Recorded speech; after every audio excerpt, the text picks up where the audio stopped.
Isang malupit na biro ng tadhana, habang ang impostorang si Luciana ay tinatanghal na reyna sa entablado. Ang tunay na anak na si Thea ay nakaluhod sa putikan. Tinitiis ang bawat sipa at mura. Pulubi ka lang, sigaw ng impostora habang tinatapon ang gamot na magliligtas sa kanilang ina. Ngunit hindi nila alam, ang mga kamay na ito ang magbabangon sa pamilya Salcedo. Magsisimula na ang pagbawi sa dangal. Sino ang tunay na tagapagmana?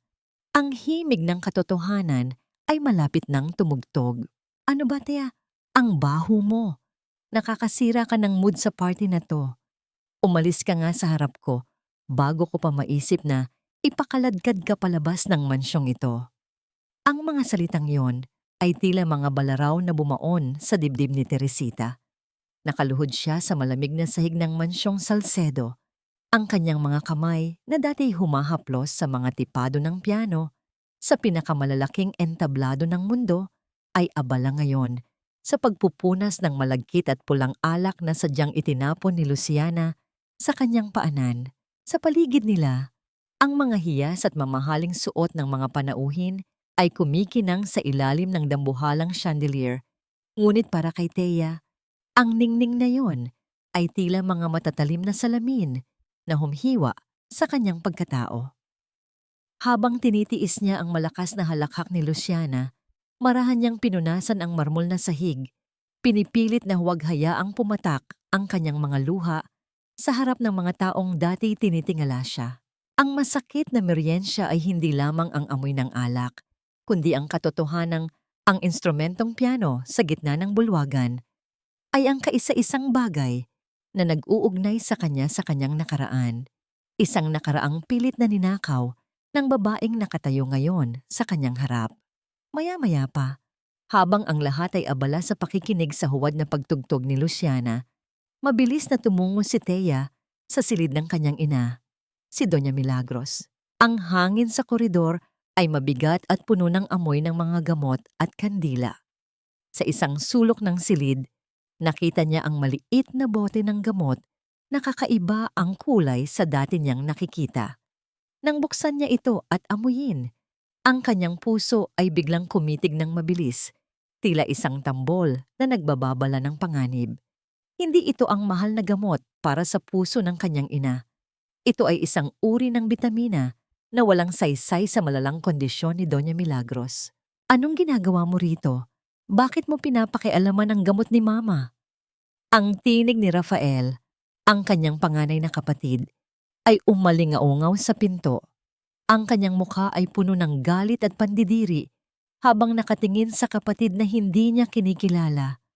Kuya, makinig ka. Pinalitan ng gamot ni Mama. Hindi ito ang kailangan niya. Mapapahamak siya kapag ito ang ininom niya. Pakiusap ni Thea. Ang kanyang tinig ay nanginginig sa takot para sa kaligtasan ng kanilang ina. Ngunit bago pa man niya matapos ang kanyang sasabihin, isang malakas na sampal ang dumapos sa kanyang pisngi. Ang bigat ng kamay ni Rafael ay naging sanhi ng pagkakaroon ng lasa ng bakal sa kanyang bibig, habang ang kanyang paningin ay pansamantalang nagdilim. Ang init ng kanyang pisngi ay tila apoy na nagpapaalala sa kanya na sa bahay na ito, siya ay wala ng halaga. Huwag mong tawaging Mama ang biktima mo, Thea. At huwag na huwag mong dudungisan ang pangalan ni Luciana sa mga kasinungalingan mo. Siya ang nag-aalaga kay Mama habang ikaw ay nagtatago sa kung saang lungga. Wala kang alam at wala kang karapatang magsalita rito. Napaatras si Thea. Ang kanyang kamay ay nakahawak sa namamagang pisngi habang tinitingnan ang kanyang sariling kapatid na tila isang estranghero. Ang sakit na nararamdaman niya sa balat ay walang-wala kumpara sa pagkawasak ng kanyang puso nang makita ang bulag na pagtitiwala ng kanyang pamilya sa taong unti-unting pumapatay sa kanilang ina. Tumayo siya roon, nag-iisa at durog, habang ang tunog ng masayang musika mula sa baba ay tila isang kutyang nagpapaalala sa kanya ng kanyang kawalan ng kapangyarihan.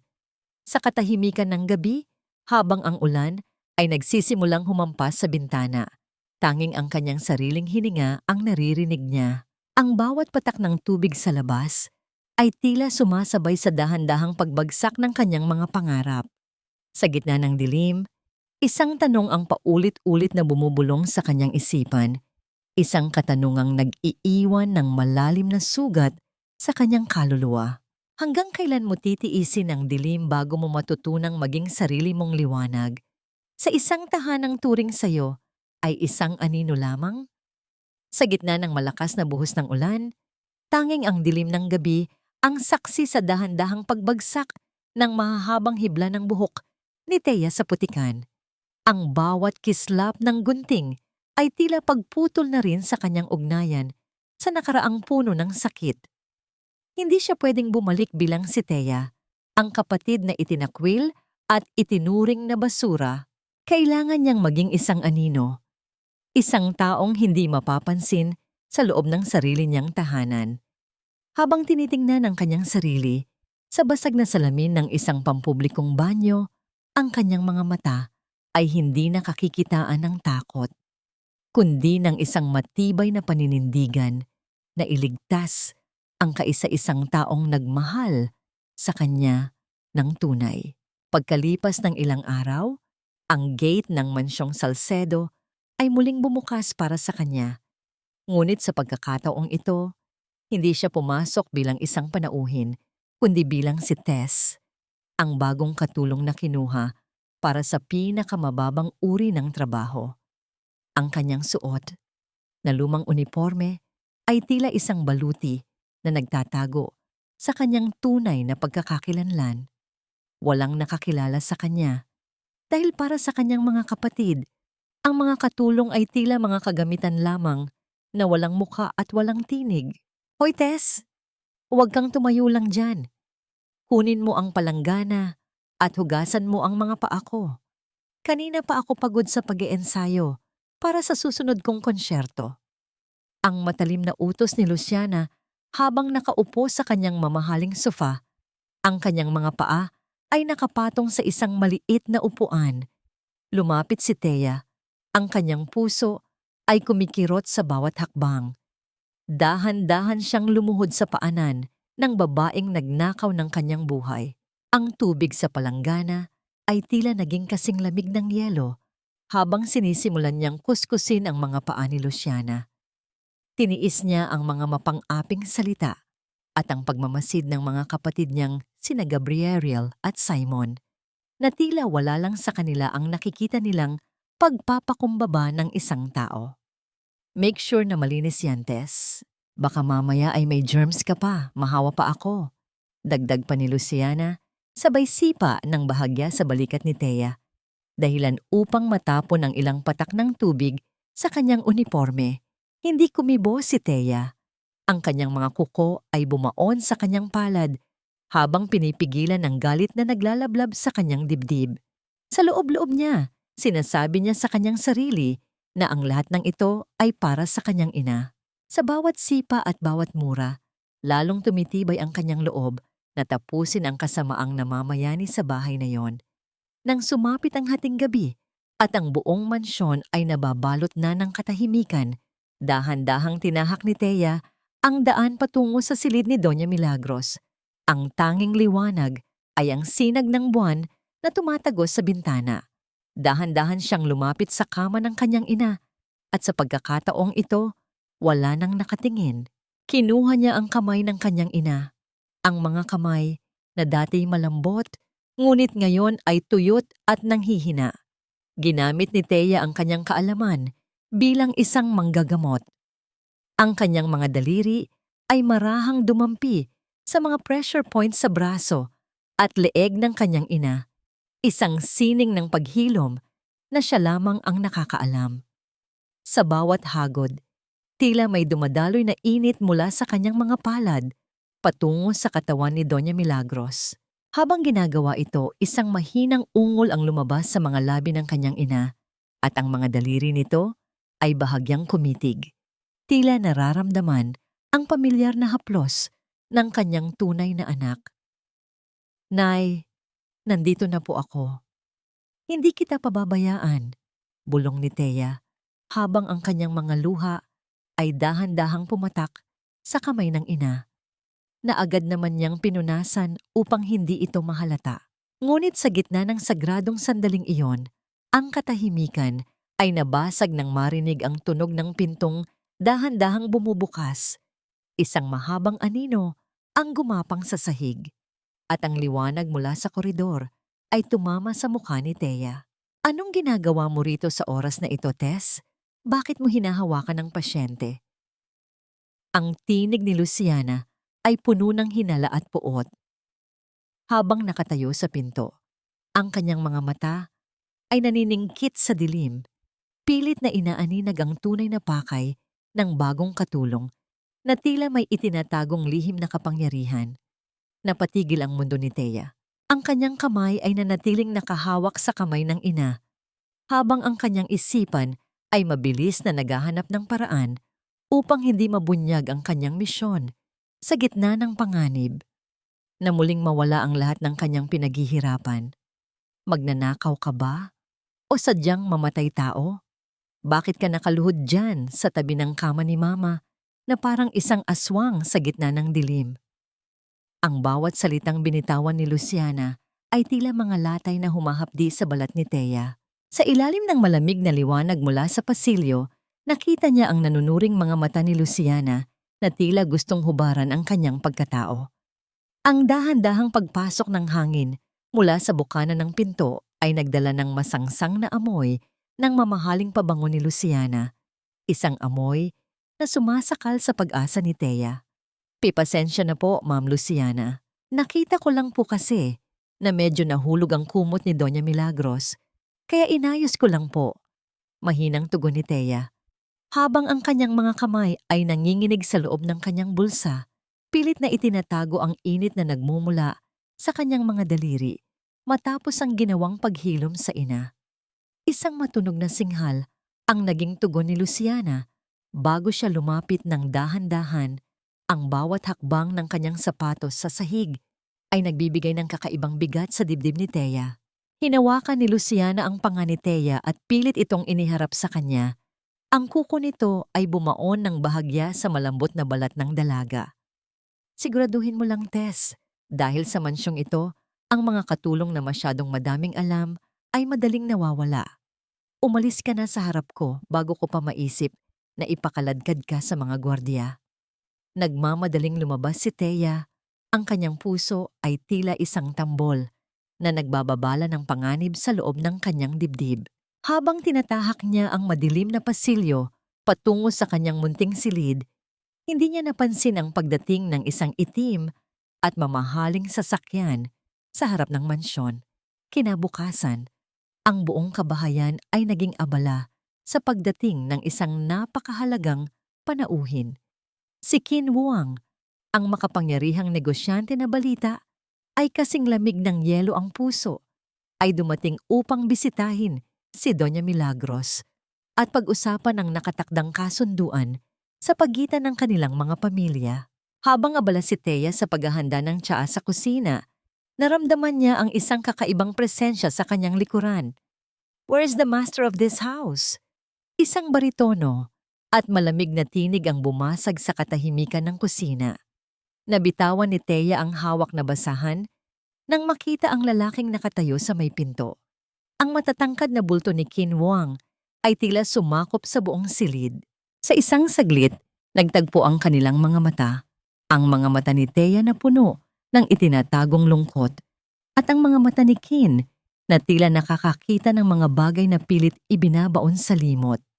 Mayroong pamilyar na kislap sa mga mata ng katulong na ito na tila humihila sa alaala ni Qin mula sa isang gabing puno ng dugo at kaguluhan, kung saan isang babaeng may mahiwagang kamay ang nagligtas sa kanyang buhay. "Nasa garden po sila, sir. Ihahatid ko na lang po ang tsaa ninyo roon." Ang tanging nasambit ni Thea bago mabilis na yumuko at iniwas ang kanyang tingin. Hindi agad umalis si Qin. Nanatili siyang nakatitig sa likuran ni Thea. Ang kanyang mga kilay ay nagsalubong dahil sa kakaibang pakiramdam na hindi niya maipaliwanag. Habang naglalakad siya palayo, may isang bagay na kumislap sa sahig na nakakuha ng kanyang atensyon. Yumuko siya at pinulot ang isang maliit na traming buhok na yari sa pilak at may disenyong gumamela.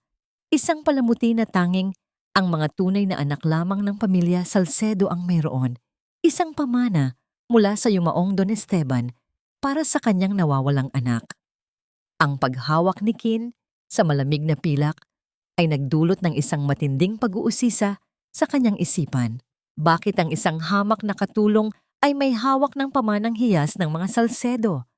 Dahan-dahang isinara ni Kin ang kanyang palad sa maliit na trambing habang ang kanyang tingin ay nananatiling nakako sa direksyon kung saan naglaho si Thea. Sa gitna ng liwanag ng araw, isang malaking lihim ang dahan-dahang nagsisimulang mabuksan. Isang lihim na maaaring magpabagsak sa buong pader ng kasinungalingan na binuo ni Luciana. Sino ka ba talaga, Tess? At bakit ang iyong mga mata ay nagsasalita ng isang katotohanang hindi kayang bigkasin ng iyong mga labi?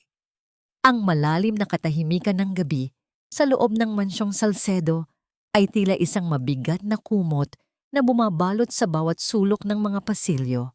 Ngunit sa gitna ng kadilimang ito, isang himig ang dahan-dahang gumapang mula sa engrandeng bulwagan patungo sa mga silid sa itaas. Ang bawat tipado ng piano ay tila mga kristal na dahan-dahang bumabagsak sa sahig. Lumilikha ng isang malungkot at pamilyar na kanta, isang hele na tanging ang tunay na anak lamang ni Doña Milagros ang nakakaalam. Sa loob ng kanyang marangyang silid, biglang napabalikwas ng bangon si Luciana. Ang kanyang puso ay tila isang ibon na pilit kumakawala sa kanyang dibdib dahil sa kaba. Ang pawis sa kanyang noo ay malamig pa sa yelo habang nakikinig siya sa bawat nota na tila nanunumbat sa kanyang mga kasinungalingan. Hindi maari. Wala dapat tumutugtog niyan. Patay na ang alaala ng kantang iyan. Bulong niya sa kanyang sarili habang ang kanyang boses ay nanginginig sa takot. Dahan-dahan niyang binuksan ang kanyang pinto. Ang dahan-dahang pag-usad ng kahoy sa sahig ay tila isang babala sa kanyang mga hakbang. Habang tinatahak niya ang madilim na pasilyo, ang malamig na hangin ay tila humahaplos sa kanyang batok. Pagdating niya sa itaas ng dambuhalang hagdanan, tumingin siya sa ibaba kung saan matatagpuan ang itim na piano. Sa ilalim ng liwanag ng buwan na tumatagos sa bintana, nakita niyang nakabukas ang takip nito, ngunit walang sino man ang nakaupo sa upuan. Gayunpaman, ang mga tipado ay patuloy na gumagalaw ng kusa, tila may mga hindi nakikitang daliri na humahaplos sa mga ito. Ang bawat himig ay tila isang tinig mula sa nakaraan na tumatawag kay Doña Milagros, isang paraan upang gisingin ang kanyang diwa mula sa malalim na pagkakahimbing na dulot ng mga gamot na ibinibigay ni Luciana. Sino ka? Lumabas ka. Sigaw ni Luciana. Ngunit ang kanyang boses ay tila nilamon lamang ng malawak na bulwagan. Walang sumagot. Tanging ang dahan-dahang paghinto ng musika ang naging tugon na iniwan ng isang nakabibinging katahimikan na mas nakatatakot kaysa sa anumang tunog. Sa kanyang paglingon patungo sa malaking salamin na nakasabit sa dingding, ang kanyang hininga ay biglang napatigil. Sa gitna ng dilim, isang anino ng isang maliit na batang babae na may suot na puting damit ang dahan-dahang lumabas sa refleksyon. Ang mukha ng bata ay tila isang batang bersyon ni Thea, ang tunay na Teresita na pinaniniwalaan nilang nawala na ng tuluyan. Ang mga mata ng bata ay nakatitig ng diretso sa mga mata ni Luciana, punong-puno ng pait at panunumbat. Hindi ikaw yan. Guni-guni ko lang ito. Ang tanging nasambit ni Luciana bago siya mabilis na tumakbo pabalik sa kanyang silid, ang kanyang mga hakbang ay tila mga mabibigat na pagbagsak ng sapatos sa sahig na nagpapakita ng kanyang matinding takot. Samantala, sa isang madilim na sulok, sa likod ng mabibigat na kurtina, dahan-dahang lumabas si Thea. Ang kanyang mga mata ay nagniningning sa dilim, hindi sa takot, kundi sa isang matibay na determinasyon. Ang kanyang mga kamay ay dahan-dahang nakakuyom, Nararamdaman pa rin ang panginginig ng mga tipado ng piano sa kanyang mga daliri. Alam niyang ang musikang yon ang magiging tulay upang muling mahanap ng kanyang ina ang daan pabalik sa katotohanan. Habang tinitingnan niya ang saradong pinto ng silid ni Luciana, isang malamig na ngiti ang gumuhit sa kanyang mga labi. Ito pa lamang ang simula ng pagbawi niya sa lahat ng ninakaw sa kanya. Ang takot na nararamdaman ni Luciana ay isang maliit na bahagi lamang ng paghihirap na dinanas ni Thea sa loob ng maraming taon. Ngunit sa gitna ng kanyang tagumpay, hindi napansin ni Thea na may isang pares ng mga mata ang nakamasid sa kanya mula sa itaas ng hagdanan. Si Qin Huang ay nananatiling nakatayo sa dilim. Ang kanyang mukha ay hindi mababanaagan ng anumang emosyon habang pinapanood ang bawat galaw ng katulong na tinatawag nilang Tess. Ang hawak niyang pilak na trambing ay tila nagbibigay ng sagot sa lahat ng kanyang mga katanungan. Ano ang mas nakatatakot? Ang multo ng nakaraan na nagpapakita sa salamin o ang katotohanang ang taong inaakala mong isang hamak na alipin ay ang siyang may hawak ng susi sa lahat ng inyong pagkawasak? Ang sikat ng araw na tumatagos sa bintana ng mansyong Salcedo ay tila hindi sapat upang pawiin ang lamig na dulot ng mga lihim sa loob nito. Sa silid ni Luciana, ang hangin ay mabigat sa amoy ng takot na nauwi sa isang mapanirang plano. Alam ni Luciana na hindi siya pwedeng manatiling biktima ng kanyang sariling guni-guni. Kailangan niyang gawing sandata ang kanyang takot upang tuluyang mapalayas ang katulong na nagdadala ng ligalig sa kanyang isipan. Ang dahan-dahang pag-angat ng isang mamahaling florera na gawa sa porselana ay tila isang ritual ng pagkawasak. Nang bitawan ito ni Luciana, ang bawat piraso ng porselana ay nagkadurog-durog sa sahig. Ang tunog ng pagkabasag nito ay tila isang hudyat ng digmaan sa gitna ng katahimikan ng mansyon. Hindi pa siya nakontento, kinuha niya ang isang matulis na piraso at sadyang inihiwa ito sa kanyang sariling braso. Ang dahan-dahang paglabas ng pulang likido ay hindi nagdulot ng sakit sa kanya, kundi isang masamang kasiyahan dahil alam niyang ito ang magiging mitya ng paghihiganti. Tess, anong ginawa mo sa akin? Ang tili ni Luciana ay umalingaw-ngaw sa buong pasilyo. Tila isang sirena na tumatawag sa mga tagapagtanggol ng mansyon. Mabilis na dumating sina Gabriel at Rafael, ang kanilang mga mukha ay puno ng pag-aalala na agad na uwi sa galit nang makita ang duguang braso ni Luciana at ang nagkalat na porselana sa paanan ni Thea. Si Thea ay nakatayo lamang doon. Ang kanyang mga kamay ay nananatiling nasa gilid. Ang kanyang mukha ay walang mababanaag na emosyon, ngunit ang kanyang puso ay tila isang mabigat na tipak ng bato sa loob ng kanyang dibdib. Kuya Gabriel, Kuya Rafael, bigla na lang siyang nagwala ng sabihan ko siyang ayusin ang paglilinis. Tinulak niya ako at binasag ang paboritong florera ni Papa. Hikbi ni Luciana, ang kanyang mga luha ay dahan-dahang dumadaloy sa kanyang pisngi. Isang pagganap na kahit ang pinakamagaling na artista ay hahangaan. Lumapit si Gabriel, ang tanyag na abogado ng pamilya, at tinitigan si Thea nang may matinding puot. Ang kanyang tinig ay malamig at puno ng banta. I can make you rot in jail, Tess. Isang salita ko lang sa mga awtoridad, hindi mo na masisikatan ng araw. Huwag mong kakalimutan na sa mansyong ito, wala kang boses at wala kang karapatan. You are just a parasite trying to destroy the peace of this family. Nanatiling tahimik si Thea, ngunit ang kanyang mga mata ay matapang na nakatingin kay Gabriel. Ang kanyang isipan ay lumilipad sa mga panahong si Gabriel pa ang nagtatanggol sa kanya laban sa mga kalarong ng aapi. Ngayon, ang taong dati niyang bayani ay ang siya ring nagbabanta sa kanyang kalayaan. Ang bawat salita ni Gabriel ay tila mga pako na ibinabaon sa kanyang puso, ngunit hindi niya hahayaang makita nila ang kanyang kahinaan. Nang lumaon sa araw na yon, habang abala ang lahat sa pag-aalaga kay Luciana, Naiwan si Simon, ang bunsong kapatid, sa silid ni Doña Milagros kasama si Thea. Habang pinupunasan ni Thea ang noo ng kanyang ina, isang hindi inaasahang pangyayari ang naganap. Ang mga mata ni Doña Milagros ay bahagyang kumurap at ang kanyang labi ay gumalaw ng bahagya. Tila may gustong sabihin. Nang hawakan ni Thea ang kamay ng ina, isang maliit at mahinang ngiti ang gumuhit sa mukha ng matanda. Isang ekspresyong hindi nila nakita sa loob ng maraming taon. Nakita ito ni Simon mula sa pintuan.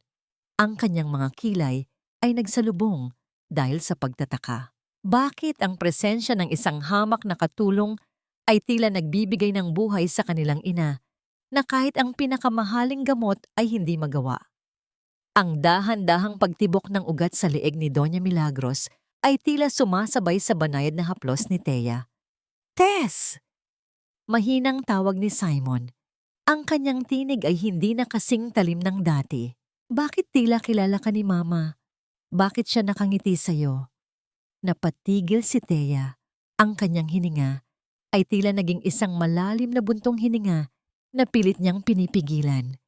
Ang tanong ni Simon ay tila isang mitya na dahan-dahang nagsisindi sa isang mahabang pabilog ng katotohanan. Sa gitna ng katahimikan, tanging ang malakas na pintig ng puso ni Thea ang maririnig niya.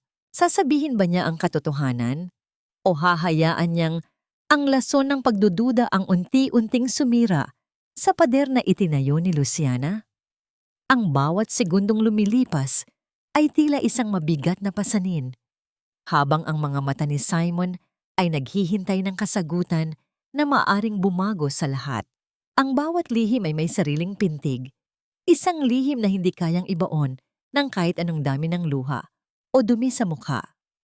Sa labas ng marangyang gate ng Mansyong Salcedo, ang mundo ay hindi nakakakilala sa isang katulong na nagngangalang Tess. Ngunit ang mundong iyon ay matagal nang naghahanap sa isang aninong tinatawag nilang King Yin, ang henyo sa piano na ang bawat himig ay kayang magpahilom ng pusong sawi, at ang bantay matwat o ang doktor na may mahiwagang kamay na kayang kumuha ng buhay mula sa bingit ng kamatayan. Sa loob ng kanyang mamahaling sasakyan, si Qin Huang ay tila isang estatwa ng yelo habang nakatingin sa isang lumang litrato sa kanyang tablet. Ang kanyang lolo, ang tanging taong nagbigay sa kanya ng tunay na pagkalinga, ay unti-unti nang nilalamon ng isang sakit na walang lunas ayon sa mga dalubhasa. Ang tanging pag-asa na lamang nila ay ang mahanap ang misteryosong doktor na balita ay nasa Pilipinas ngayon. Habang hinahaplos niya ang pilak na trambing na nakuha niya sa kusina, ang kanyang isipan ay tila isang magulong maze na naghahanap ng labasan. "Find her. I don't care how much it costs. My grandfather doesn't have much time." Ang malamig na utos ni Qin sa kanyang sekretarya sa kabilang linya. Ngunit sa likod ng kanyang boses mayroong isang desperasyon na pilit niyang itinatago. Samantala, sa isang lumang gusali, sa isang liblib na bahagi ng lungsod, malayo sa kinang ng Mansyong Salcedo, dahan-dahang pumasok si Thea sa isang maliit na tea house. Dito, ang amoy ng pinakuluang dahon ng tsa at ang dahan-dahang pag-akyat ng usok mula sa mga tasa ay tila nagbibigay sa kanya ng kapayapaan. Tinanggal niya ang kanyang lumang panyo sa ulo at ang kanyang mga mata ay nag-iba ng kislap. Hindi na ito ang mga mata ng isang aliping sunod-sunuran, kundi mga mata ng isang reynang pansamantalang nawalan ng korona. Dahan-dahan siyang umupo sa harap ng isang lumang piano na nasa sulok ng silid. Ang bawat daliri niya ay tila sumasayaw sa ibabaw ng mga puti at itim na tipado. Lumilikha ng isang daloy ng musika na tila isang ilog na humahaplos sa mga bato. Ang bawat nota ay tila may dalang panggagamot, isang himig na hindi lamang naririnig, kundi nararamdaman sa ilalim ng balat. Ang mga tao sa loob ng tea house ay tila napatigil sa kanilang mga ginagawa. Ang bawat hininga ay naging banayad habang pinakikinggan ang mahiwagang tunog na tila nagmumula sa kailaliman ng kaluluwa. Hindi alam ni Thea na sa labas ng gusali, isang itim na sasakyan ang dahan-dahang huminto. Si Qin Wang ay bumaba, dala ng isang impormasyon na ang hinahanap niyang pianista ay madalas makita sa lugar na ito. Pagpasok niya sa pintuan, ang dahan-dahang pag-ugoy ng maliit na kampana sa itaas ay tila hindi na niya napansin dahil ang kanyang buong atensyon ay naagaw ng musika. Naglakad siya ng dahan-dahan patungo sa direksyon ng piano. Ang liwanag mula sa isang maliit na lampara ay tumatama sa mukha ng babaeng tumutugtog. Ang kanyang puso ay tila tumigil sa pagtibok nang makita ang profile ng babaeng yon. Ang mga kamay na kanina lang ay naglilinis ng sahig at naghahanda ng tsa ay ang siya ring mga kamay na lumilikha ng isang obra maestrang hindi mapapantayan ng kahit sinong sikat na musikero. Tess? Ang mahinang bulong ni Qin, ang kanyang tinig ay puno ng pagkabigla at hindi makapaniwala. Napatigil ang musika. Ang katahimikan na sumunod ay tila mas mabigat kaysa sa anumang nota. Dahan-dahang lumingon si Thea. Ang kanyang mga mata ay nanlaki nang makita ang lalaking dapat ay nasa mansyon pa. Ang kanyang hininga ay naging mabilis, habang ang pawis sa kanyang palad ay tila naging malamig na paalala ng kanyang itinatagong pagkatao. Sa Sir Qin, anong ginagawa ninyo rito? Ang tanging nasambit ni Thea. Ang kanyang tinig ay tila isang mahinang ihip ng hangin na pilit na kumakawala sa kanyang lalamunan.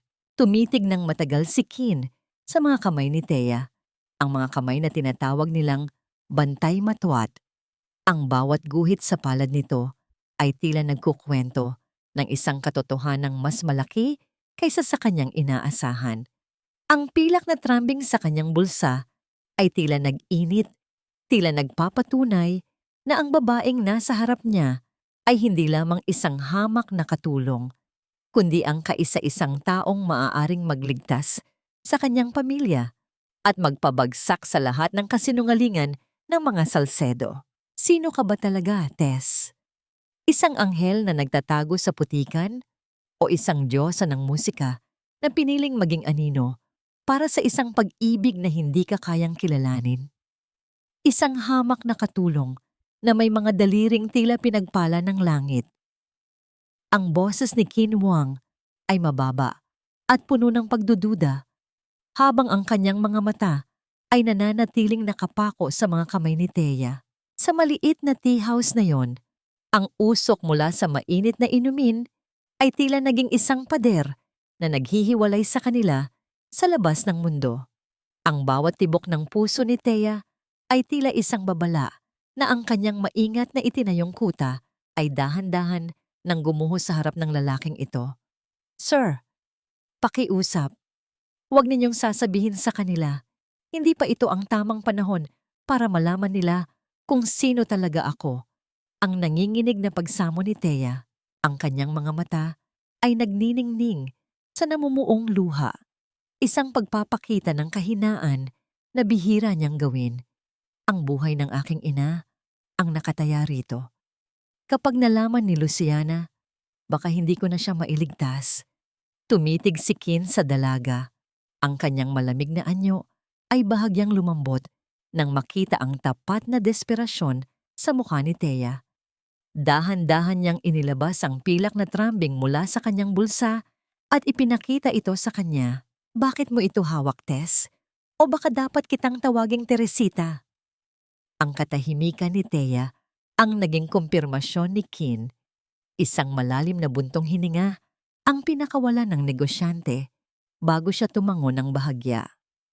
I will keep your secret, but in exchange, you must help me. My grandfather needs the magic hand, at alam kong ikaw iyon. Pagbalik sa mansyong Salcedo, ang atmosfera ay biglang nagbago mula sa katahimikan patungo sa isang magarbo at maingay na paghahanda. Nagpasya si Luciana na magdaos ng isang advance birthday celebration para kay Doña Milagros, kahit na ang matanda ay hirap pa ring bumangon mula sa kanyang kama. Ang bulwagan ay napuno ng mga bulaklak na ang bawat amoy ay tila sumasakal sa katotohanan. Ngunit sa likod ng magandang selebrasyong ito, mayroong isang masamang pakay si Luciana. Nay, kailangan ninyong pirmahan ito.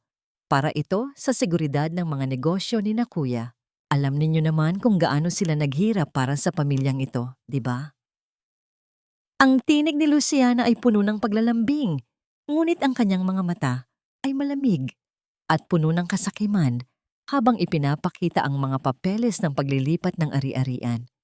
Utang na loob natin sa kanila na nanatiling matatag ang ating pangalan kahit wala na si Papa.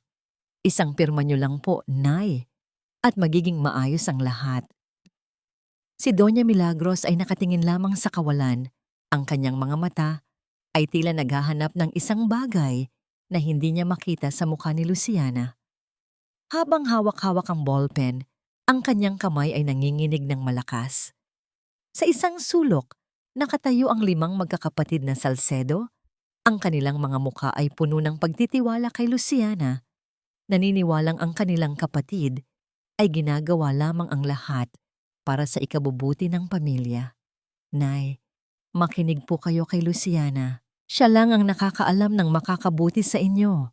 Udyok ni Rafael, ang kanyang tinig ay puno ng awtoridad na hindi matanggihan. Mula sa kusina, dala-dala ang isang tray ng pagkain, mabilis na pumasok si Thea sa silid. Ang kanyang puso ay kumikirot sa galit habang nakikita ang manipulasyong ginagawa ni Luciana sa kanyang ina.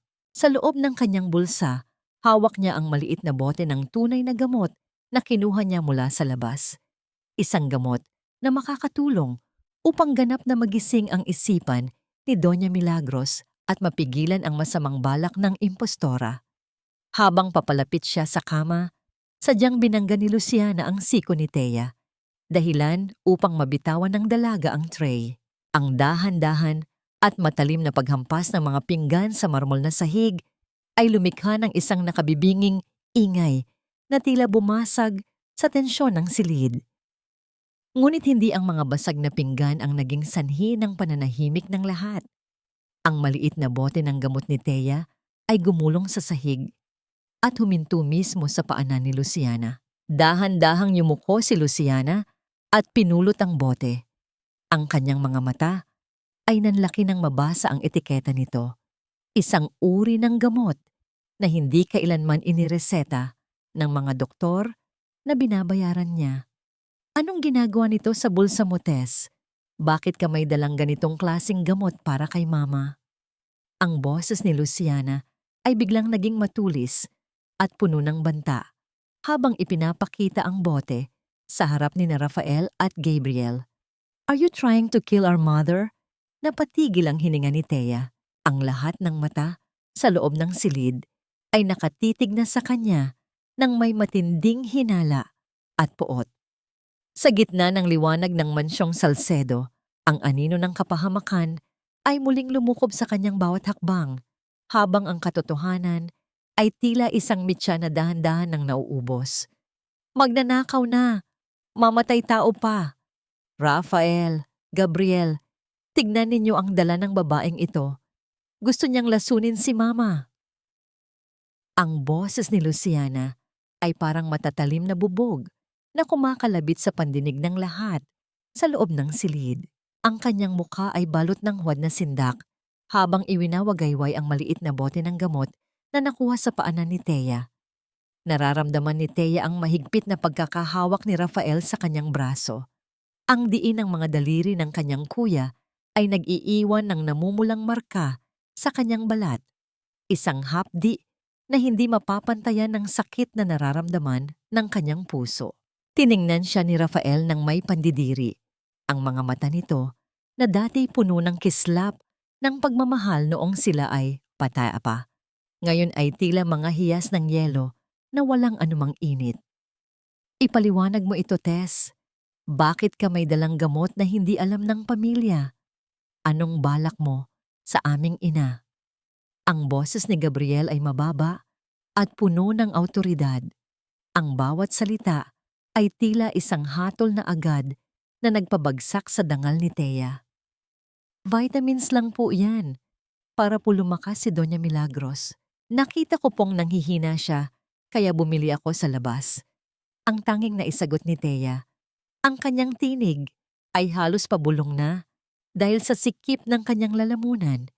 Hindi niya maaaring sabihing siya ay isang doktor, hindi niya maaaring sabihing ang gamot na yon ang kaisa-isang bagay na magliligtas sa buhay ng kanyang ina mula sa dahan-dahang pagkalason na ginagawa ni Luciana. Liar. Sinungaling ka. Sigaw ni Luciana, sabay hablot sa buhok ni Thea. Pilit itong pinaluluha sa harap ng kanilang mga kapatid. Rafael, palayasin na natin ang babaeng ito. Mapanganib siya. Ngunit sa gitna ng kaguluhan, isang mahinang tunog ng paghinga ang nakuha ang atensyon ng lahat. Ang dahan-dahang paggalaw ng mga daliri ni Doña Milagros sa ibabaw ng kumot ay tila isang himala sa gitna ng bagyo. Napatigil ang lahat nang makitang dahan-dahang bumubukas ang mga mata ng matanda. Bagaman malabo pa ang paningin nito at puno ng pagkalito. Nang dahan-dahang lumapit si Thea, sa kabila ng pananakit ni Luciana, marahan niyang hinawakan ang kamay ng kanyang ina. Ang init ng palad ni Thea ay tila isang pamilyar na kuryente na dumaloy sa katawan ni Doña Milagros. Sa isang sandali na tila huminto ang mundo, ang mga labi ng matanda ay nangatal at isang napakahinang tinig ang lumabas. Isang pangalan na matagal nang hindi binibigkas sa loob ng mansyong yon. Ang bulong na yon ay tila isang malakas na kulog sa pandinig ni Luciana. Ang kanyang mukha ay biglang namutla at ang takot sa kanyang mga mata ay hindi na naitago. Alam niyang kapag tuluyang nagising ang diwa ni Doña Milagros, ang lahat ng kanyang marangyang buhay at ang korona ng pagiging tagapagmana ay guguho na parang kastilyong buhangin.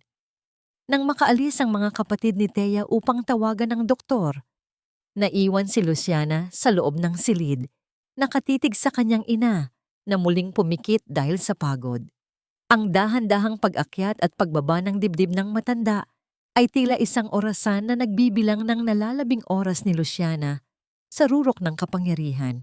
Dahan-dahang kinuha ni Luciana ang isang hiringgilya mula sa kanyang lihim na lalagyan sa loob ng kanyang bag. Ang likido sa loob nito ay malinaw, ngunit nakamamatay. Isang malakas na pampatulog na sisiguradong hindi na muling magigising ang isipan ni Doña Milagros. Isang paraan upang ibaon ang katotohanan sa ilalim ng isang walang hanggang pagtulog. Hindi ka pwedeng magising, Nay. Hindi mo pwedeng bawiin ang lahat ng ibinigay mo sa akin. Bulong ni Luciana habang dahan-dahang inihahanda ang karayom. Ang kanyang mga kamay ay hindi nanginginig. Ang tanging nararamdaman niya ay ang malamig na determinasyon ng isang taong handang pumatay para sa isang buhay na hindi naman sa kanya. Habang papalapit ang dulo ng karayom sa balat ni Doña Milagros, isang anino ang gumalaw sa may bintana. Ang dahan-dahang pag-ihip ng hangin ay nagdala ng isang pakiramdam na mayroong nakamasid, isang presensya na hindi hahayaang ang kadiliman ay tuluyang magtagumpay sa gabing iyon. Nay! Nay, gumising po kayo! Huwag ninyo akong iwan! Ang hikbi ni Thea ay tila nalunod sa malakas na dagundong ng kulog na yumanig sa buong pundasyon ng mansyong Salcedo. Sa labas, ang ulan ay humahampas sa mga bintana. Tila milyon-milyong maliliit na bato na nagtatambol sa salamin. Ngunit ang ingay sa labas ay walang-wala kumpara sa nakabibinging takot sa loob ng dibdib ni Thea. Sa ilalim ng malamig na liwanag ng kidlat, nakita niya ang kanyang ina, si Doña Milagros, na nangingitim na ang mga labi at hirap na hirap kumuha ng hangin. Ang dahan-dahang pag-akyat at pagbaba ng dibdib ng matanda ay tila isang orasan na malapit ng huminto. Alam ni Thea ang amoy na iyon, ang matamis at mapanganib na amoy ng gamot na sadyang ibinigay ni Luciana upang patahimikin ang kanyang ina ng habambuhay. Dahil sa tindi ng bagyo, ang mga kapatid ni Thea ay na-stranded sa labas ng lungsod at ang mga telepono ay walang linya. Sila lang dalawa ang naroon, sa gitna ng dilim at kamatayan. Hindi ako papayag, hindi sa harap ko, Nay. bulong ni Thea. At sa isang saglit, ang takot sa kanyang mga mata ay napalitan ng isang malamig at matalim na focus. Ang hamak na katulong na si Tess ay biglang naglaho. Ang lumitaw ay ang henyong doktor na kinatatakutan at tinitingala sa buong mundo. Mabilis siyang tumakbo patungo sa kusina. Sa gitna ng dilim, ang kanyang mga daliri ay tila may sariling isip habang kinakapa ang mga kagamitan.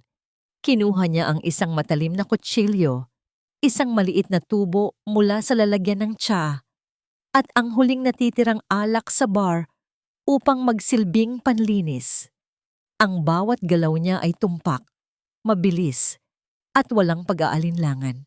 Ang bawat butil ng pawis na gumugulong sa kanyang sentido ay tila isang saksi sa kanyang pakikipagtuos sa tadhana. Pagbalik sa silid, nakita niyang tumigil na sa paghinga si Doña Milagros. Ang katahimikan sa loob ng kwarto ay mas masakit pa sa anumang hiyaw. Dahan-dahang ipinatong ni Thea ang kanyang mga palad sa dibdib ng ina. Isang malakas at ritmo na pagdiin ang kanyang ginawa. Ang dahan-dahang paglubog ng balat at ang tunog ng hangin na pilit na pinapasok sa mga baga ay tila isang sayaw sa pagitan ng buhay at kamatayan. Bumalik ka, Nay. Parang awa mo na. Bumalik ka sa akin. Ang pagsamo ni Thea habang ang kanyang mga kamay, ang tinatawag na the magic hand, ay gumagawa ng mga milagro na hindi kayang gawin ng kahit sinong ordinaryong tao. Gumamit siya ng isang lihim na teknik ng akupresura. Ang kanyang mga daliri ay mariing dumiin sa mga ugat sa leeg at pulso ng ina. Pilit na ginigising ang natutulog na puso nito. Sa gitna ng kanyang desperasyon, ang pinto ng silid ay biglang bumukas nang walang anumang babala. Ang liwanag mula sa pasilyo ay nagmula sa likuran ng isang matangkad na bulto ng lalaki. Si Qin Huang ay nakatayo roon, basang-basa ng ulan. Ang kanyang mga mata ay nanlalaki sa gulat habang pinapanood ang tagpong nasa harap niya. Nakita ni Qin ang katulong na si Tess, hindi bilang isang alipin, kundi bilang isang anghel ng panggagamot. Nakita niya kung paano gumalaw ang mga kamay ni Thea nang may awtoridad at talino na tanging ang hinahanap niyang magic hand lamang ang nagtataglay. Ang bawat tusok, ang bawat haplos, at ang paraan ng paghinga ni Thea ay tila isang kumpirmasyon sa lahat ng kanyang hinala. Teresita. Ang tanging nasambit ni Qin, ang kanyang tinig ay tila isang mahinang ihip ng hangin na halos hindi marinig sa gitna ng bagyo. Napatigil si Thea, ang kanyang mga kamay ay nananatiling nakadiin sa dibdib ng ina. Dahan-dahan niyang inilingon ang kanyang ulo, ang kanyang mga mata ay puno ng luha ngunit ang kanyang paningin ay matalim at tapat. Sa sandaling iyon, ang maskara ay tuluyan ng nalaglag. Wala ng Tess, wala ng katulong. Ang katotohanan ay nakatayo sa harap ni Qin Huang, dugo ang mga kamay at ang buhay ng isang ina na nakasalalay sa bawat susunod niyang galaw. Ang dahan-dahang pag-ubo ni Doña Milagros at ang muling pagpasok ng hangin sa kanyang mga baga ay tila isang himig ng tagumpay na bumasag sa tensyon ng silid. Ngunit ang tingin ni Qin Huang ay nanatiling nakapako kay Thea. Isang tingin na nagsasabing simula sa gabing ito, wala nang magiging pareho sa loob ng mansyong Salcedo. Mahahanap mo ba ang lakas na magtiwala sa taong nakakita na ng iyong pinakamalalim na lihim? O ang pagtuklas na ito ang magiging mitya ng mas malaking panganib para sa iyong pamilya? Ang silid ay muling nabalot ng isang mabigat na katahimikan, isang uri ng katahimikan na tanging ang mga taong nakasaksi sa himala ng buhay at kamatayan ang makakaunawa. Ang dahan-dahan at ritmong paghinga ni Doña Milagros ay tila isang banayad na kanta sa gitna ng gabi, isang patunay na ang kamatayan ay pansamantalang natalo ng mga kamay ni Thea. Si Qin Huang ay nanatiling nakatayo malapit sa pinto. Ang kanyang mga mata ay hindi maalis sa katulong na ngayon ay dahan-dahang nagpupunas ng pawis at dugo sa kanyang sariling mga braso. Hindi ka lang isang hamak na katulong, Tess. O baka dapat kitang tawaging Doktora Teresa, ang tanyag na the magic hand na hinahanap ng buong mundo. Ang boses ni Kin ay mababa, puno ng awtoridad, ngunit may halong pagkamangha na hindi niya kayang itago. Ang bawat salita niya ay tila isang hatol na nagpabagsak sa huling pader na nagtatago sa tunay na pagkatao ni Thea. Napatigil si Thea, ang kanyang mga kamay ay nanginginig ng bahagya habang inililigpit ang mga kagamitang ginamit niya sa pag-oopera sa kanyang ina. Dahan-dahan siyang humarap kay Kin. Ang kanyang mga mata ay puno ng pagod, ngunit may matinding apoy ng paninindigan. Sir Kin, pakiusap. Huwag ninyong sasabihin sa pamilya Salcedo. Hindi pa ito ang tamang panahon. Ang buhay ng aking ina ay nakasalalay sa pananatili ko rito bilang isang anino. Lumapit si Kin ng dahan-dahan. Ang bawat hakbang niya sa makapal na alpombra ay tila hindi lumilikha ng anumang tunog. Tumigil siya sa harap ni Thea, sapat na malapit upang maramdaman ang mabilis na pagtibok ng puso ng dalaga. Bakit? Bakit mo piniling magtiis sa ganitong uri ng pagtrato? Pinapanood kitang sakta ni Luciana. Pinapanood kitang kutyain ng sarili mong mga kapatid. Bakit, Teresita? Dahil ang pag-ibig ay marunong magtiis, Sir Kin. Ang aking ina ay pinapatay ng dahan-dahan ng babaeng inaakala nilang anghel. Kung aalis ako rito, sino ang magbabantay sa kanya? Sino ang lalaban para sa kanya?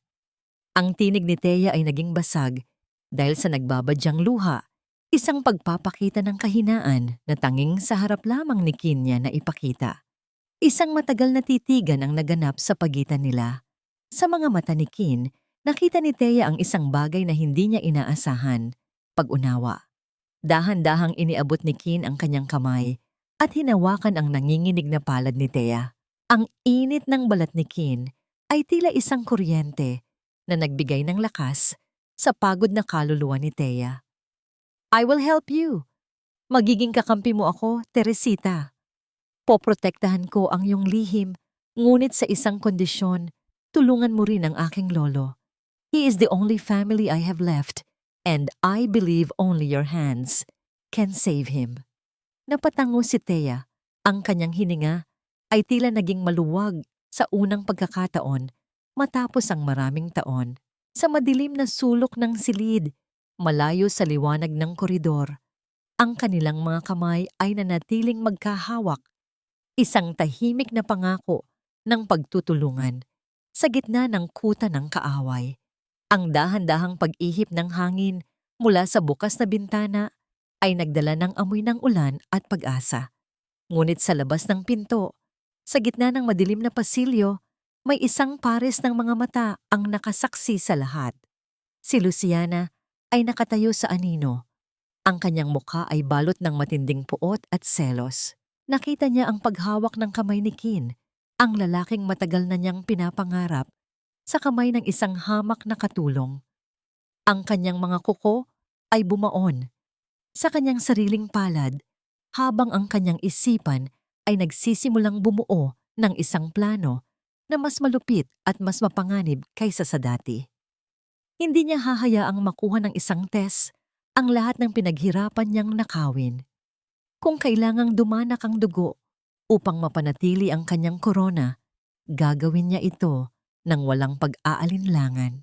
Sa ilalim ng malabong liwanag ng buwan, ang bawat hakbang ni Luciana palayo ay tila isang babala ng paparating na bagyo, habang ang magkahawak na kamay ni Kin at Thea ay tila isang mitya na dahan-dahang nagsisindi sa isang dambuhalang pagsabog ng katotohanan.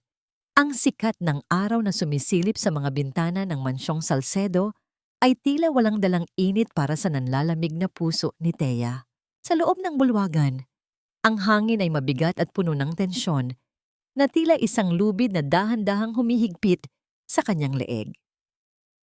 Ang bawat hakbang ng kanyang mga kuya sa makintab na sahig ay tila mga mabibigat na paghampas ng martilyo na nagpapahayag ng isang parating na hatol. magnanakaw. Hindi ko akalain na sa likod ng maamo mong mukha ay may nakatagong kamay na marunong kumuha ng hindi sa kanya. Ang boses ni Rafael ay umalingaw-ngaw sa buong bahay, puno ng matinding galit at pagkabigo. Sa gitna ng silid, nakabukas ang lumang bag ni Thea.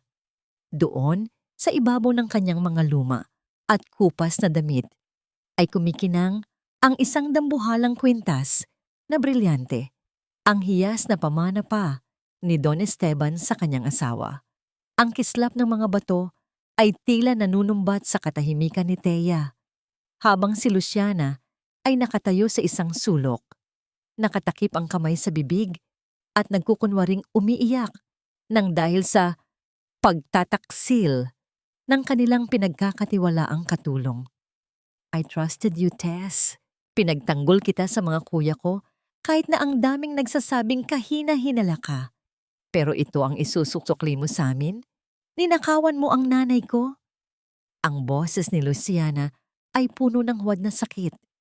Isang pagganap na tila isang lason na dahan-dahang pumapasok sa isipan ng mga Salcedo.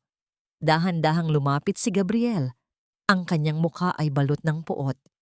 Hindi siya nagdalawang isip na hablutin ang bag ni Thea at malakas itong itapon patungo sa bukas na pinto.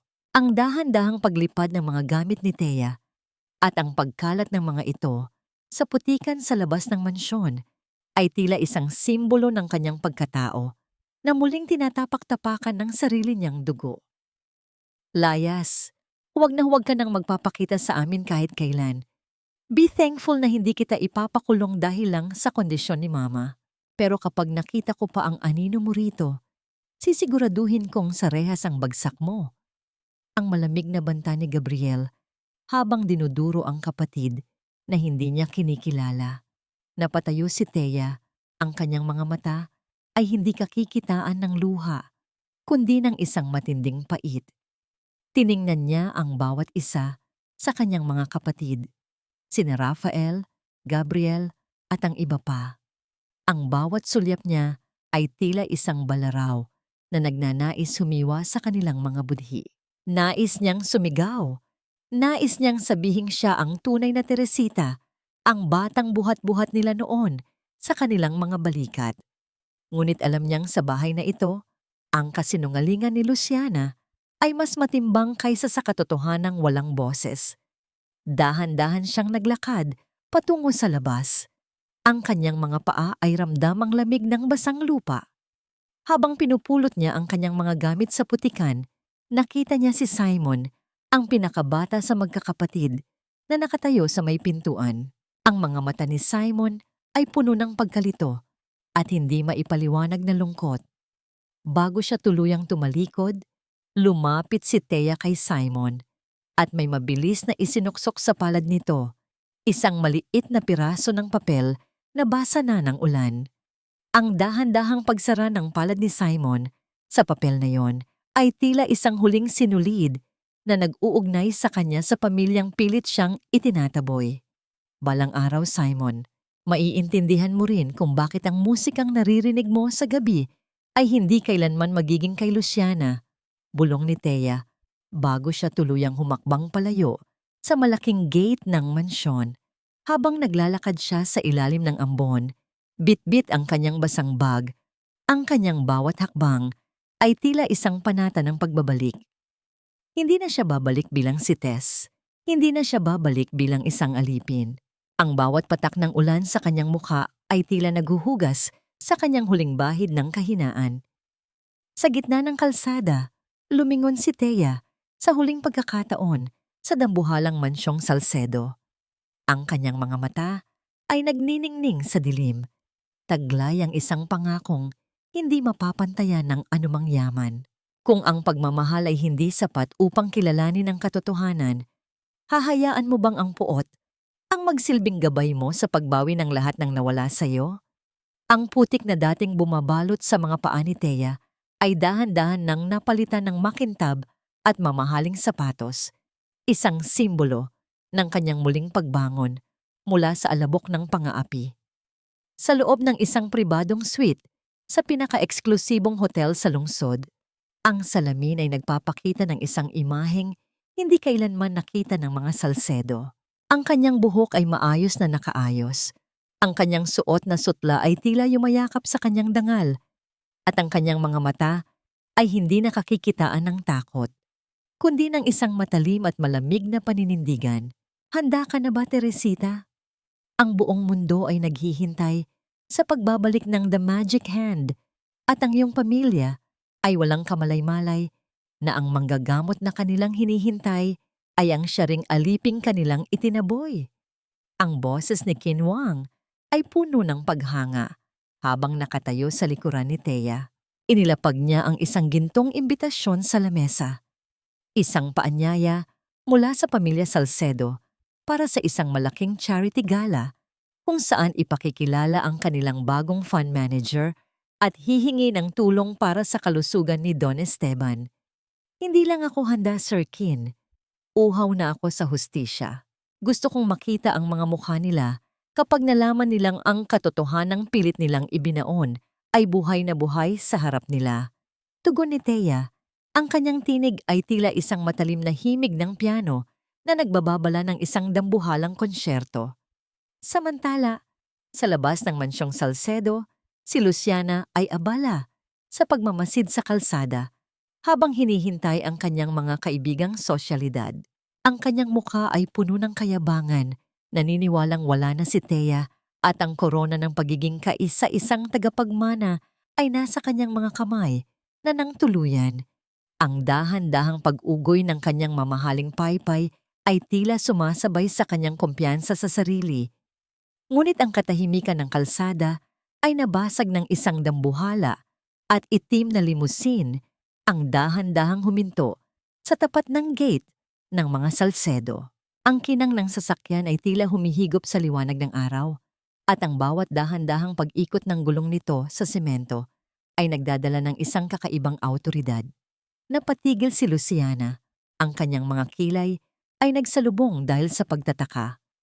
Sino ang panauhing darating sa ganitong uri ng karangyaan?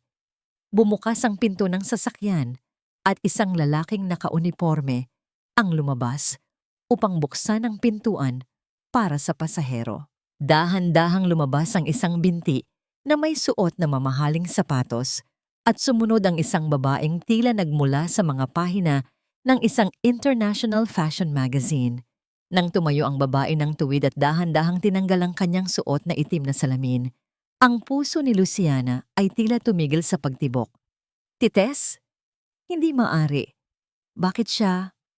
Ang tanging nasambit ni Luciana, ang kanyang boses ay tila naging isang mahinang hangin na halos hindi lumabas sa kanyang lalamunan. Ang kanyang paypay ay dahan-dahang nalaglag sa sahig nang makita ang katulong na dati niyang inaapi, na ngayon ay inaalalayan ni Kinwang patungo sa loob ng sasakyan. Tumingin si Thea sa direksyon ni Luciana. Ang kanyang sulyap ay hindi puno ng galit, kundi ng isang malamig na pagkaawa na mas masakit pa sa anumang sampal. Ang dahan-dahan at eleganteng pag-upo ni Thea sa loob ng limousine ay tila isang pahayag na ang panahon ng pagluhod sa putikan ay tapos na. Ang bawat sentimetro ng pag-andar ng sasakyan palayo ay tila isang bilang para sa nalalabing oras ng pananatili ni Luciana sa kanyang huwad na trono. Naiwan si Luciana na nakatayo sa gilid ng kalsada. Ang kanyang mga kamay ay nanginginig sa matinding selos at takot. Ang dahan-dahang paglaho ng limousine sa dulo ng kalsada ay nag-iwan ng isang tanong na tila isang lason sa kanyang isipan. Sino nga ba ang tunay na nakawala sa hawla? Ang aliping lumayas o ang reynang naiwan sa loob ng isang palasyong binuo mula sa mga kasinungalingang malapit ng gumuho? Ang bulwagan ng Marangyang Hotel ay tila isang dagat ng nagniningning na mga hiyas at mahahaling kasuotan. Isang tagpuan kung saan ang kapangyarihan at yaman ay nagtatagpo. Ang bawat dahan-dahang pag-ugoy ng mga dambuhalang chandelier sa itaas ay nagkakalat ng liwanag na tila mga bituin sa gitna ng gabi. Ang 5 magkakapatid na Salcedo ay nakatayo ng may gilas. Ang kanilang mga mukha ay puno ng dangal habang ipinapakilala ang kanilang bunsong kapatid na si Luciana bilang bida ng gabing iyon. Ladies and gentlemen, ang aming kapatid, ang henyo sa piano, si Luciana Salcedo. Ang pagpapakilala ni Rafael, ang kanyang tinig ay puno ng pagmamalaki na umalingaw-ngaw sa buong silid. Dahan-dahang lumakad si Luciana patungo sa gitna ng entablado. Ang kanyang suot na gown na kulay ginto ay tila isang baluti ng kasinungalingan na nagbibigay sa kanya ng huwad na kumpiyansa. Nang umupo siya sa harap ng itim na piano, ang kanyang mga kamay ay dahan-dahang lumapit sa mga tipado. Ngunit nang buksan niya ang music sheet na nasa harap niya, ang kanyang puso ay tila tumigil sa pagtibok. Ang mga nota ay hindi ang madaling bersyon na kanyang kinabisado. Ito ay ang orihinal at napakahirap na komposisyon na tanging ang tunay na Teresita lamang ang nakakaalam. Sinubukan niyang magsimula, ngunit ang bawat tunog na lumalabas ay tila mga basag na kristal na nahuhulog sa sahig. Ang kanyang mga daliri ay nanginginig, hindi makasabay sa bilis at lalim ng himig na hinihingi ng kanta. Ang katahimikan ng madla ay naging kasing bigat ng tingga, at ang bawat bulong mula sa mga panauhin ay tila mga matatalim na karayom na tumutusok sa kanyang balat. Ang mga kapatid niyang sina Gabriel at Simon ay nagsimulang magpalitan ng nagtatakang sulyap. Ang kanilang mga kilay ay nagsalubong dahil sa hindi maipaliwanag na pagkakamali ng kanilang henyong kapatid. Sa gitna ng kahihiyang ito, ang dambuhalang pinto sa dulo ng bulwagan ay dahan-dahang bumukas. Ang liwanag mula sa labas ay tila sumunod sa isang bulto ng babaeng pumasok nang may hindi mapapantayang alindog. Suot ang isang mahabang pulang damit na tila gawa sa mga talulot ng rosas. Dahan-dahang naglakad si Thea patungo sa entablado. Ang bawat hakbang ng kanyang sapatos ay tila isang marahang tibok ng puso na nagbibigay buhay sa buong silid. Sa kanyang tabi ay si Qin Wang, na ang presensya ay tila isang matibay na pader na nagpoprotekta sa kanya. Napasinghap ang lahat. Ang mga kapatid na Salcedo ay tila naging mga estatwa ng yelo nang makita ang katulong na kanilang itinaboy na ngayon ay naglalakad ng may awtoridad ng isang reyna. Ang bawat dahan-dahang pag-angat ng kanyang ulo ay nagpakita ng isang kagandahang matagal nilang binaliwala. Tumigil si Thea sa paanan ng entablado at tumingin ng diretso sa mga mata ni Luciana na puno na ngayon ng luha ng takot.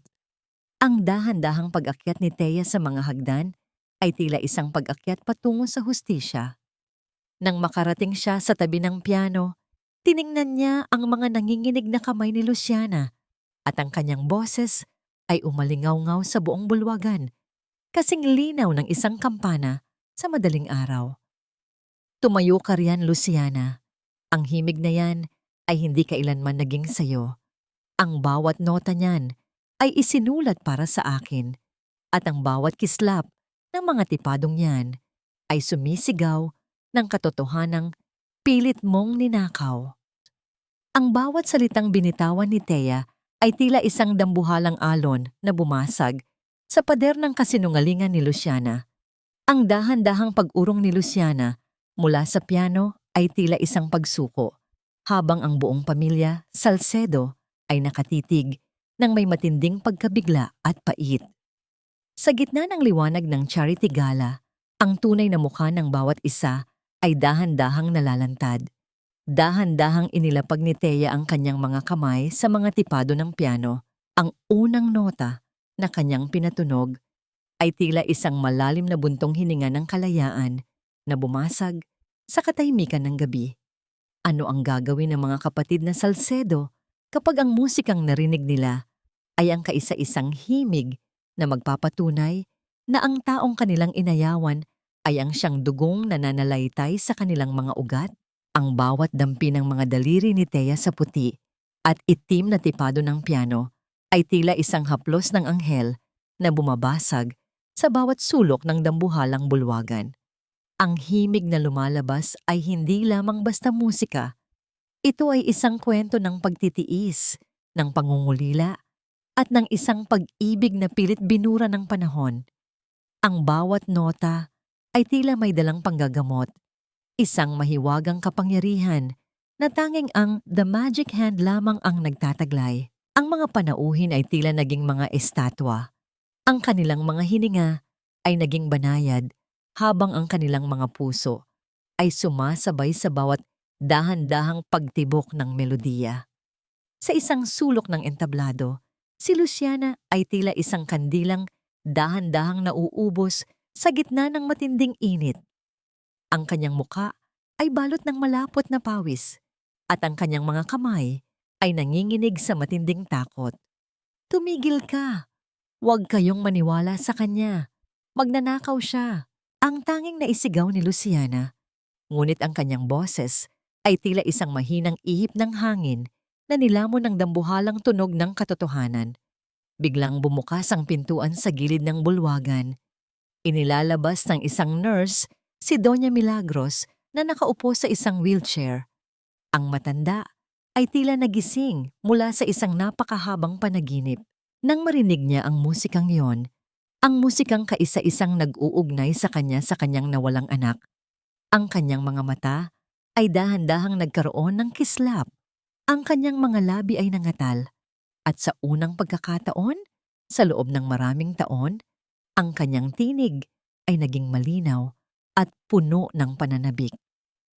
Teresita, ang aking anak, ikaw ang tumutugtog niyan. Ang mahinang sambit ng ina na umalingaw-ngaw sa gitna ng katahimikan ng madla, napatigil ang musika. Ang dahan-dahang pagtayo ni Thea mula sa piano ay tila isang pagbangon ng isang reyna sa kanyang trono. Lumapit siya sa kanyang ina, ang kanyang bawat hakbang ay tila isang paglalakbay pabalik sa tahanang matagal niyang ipinagkait sa kanyang sarili. Sa tabi niya, si Qin Huang ay dahan-dahang inilawa ang isang makapal na folder.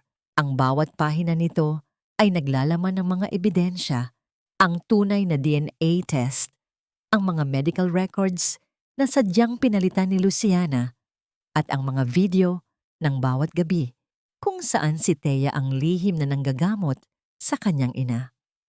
Rafael, Gabriel, Simon, tingnan ninyo ang katotohanang binaliwala ninyo, ang malamig na utos ni Qin habang ipinapakita ang mga dokumento. Ang katulong na itinaboy ninyo sa putikan ay ang kaisa-isang doktor na nagligtas sa buhay ng inyong ina noong gabing iniwan ninyo siya sa gitna ng bagyo. Siya ang tunay ninyong kapatid. Ang mukha ni Rafael ay biglang namutla. Ang kanyang mga mata ay nanlalaki habang binabasa ang mga papeles. Ang dahan-dahang pagbagsak ng kanyang mga balikat ay tila isang pagsuko sa bigat ng kanyang pagkakamali. Si Gabriel naman ay napahawak sa kanyang noo ang bawat salita ng kanyang mga sarswela at pagbabanta kay Thea ay tila bumabalik sa kanya na parang mga matatalim na kutsilyo. Teresita, ikaw talaga yan. Ang nauutal na tanong ni Rafael. Ang kanyang boses ay puno ng pagsisisi na tila isang sugat na dahan-dahang bumubukas. Humarap si Thea sa kanyang mga kapatid. Ang kanyang mga mata ay hindi kakikitaan ng galit, kundi ng isang malalim na pagkaulila na mas masakit pa sa anumang parusa. Oo, ako ito. Ang batang iniwan ninyo sa dilim. Ang kapatid na tinawag ninyong magnanakaw habang pinoprotektahan ninyo ang tunay na kriminal. Sa gitna ng kahihiyan, sumugod si Luciana patungo kay Thea. Ang kanyang mga kuko ay tila mga kuko ng isang hayop na desperadong lumalaban. Hindi! Akin ang mansyong ito. Akin ang pamilyang ito. Ngunit bago pa man niya madampi ang kanyang kamay kay Thea, hinarang siya ng mga guwardiya. Ang dahan-dahan at marahas na pagkaladkad kay Luciana palabas ng bulwagan ay tila isang hudyat ng katapusan ng kanyang paghahari ng kasinungalingan. Naiwan ang pamilya Salcedo sa gitna ng entablado, napapalibutan ng mga panauhing nakasaksi sa kanilang pinakamalaking pagkakamali. Ang dahan-dahang paglapit ni Rafael at Gabriel kay Thea, ang kanilang mga kamay na nagtatangkang humingi ng tawad, ay sinalubong ni Thea ng isang hakbang paatras.